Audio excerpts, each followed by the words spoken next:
habang naghahanap ako ng pwedeng utangan, so nakita ko ang application na ito at ayan, gumawa ko agad ng aking account dito. At ayan, meron akong offer o naaprubahan na 1,000 pesos. Siyempre, gagamitin natin yan. At dito ay pwede mong bayaran ng 15 days hanggang 2 buwan. So, ibig sabihin, napakahaba po yan para mag-prepare po kayo ng pwede nyo itong pambayad.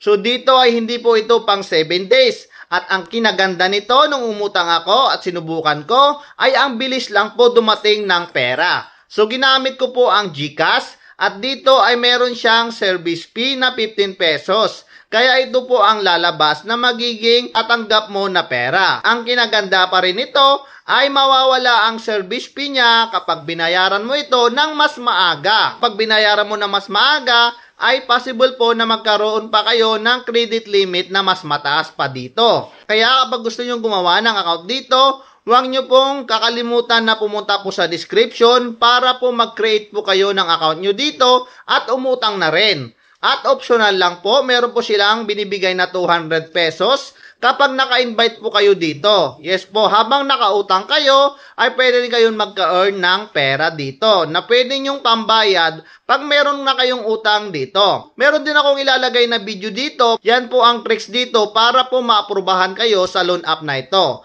Kapag nakatulong ang video na ito, huwag nyo pong kakalimutan na mag-subscribe, mag-like at mag-share. At higit sa lahat, kapag meron kayong mga katanungan, comment lang po kayo dyan sa comment section. So, yun, maraming salamat po.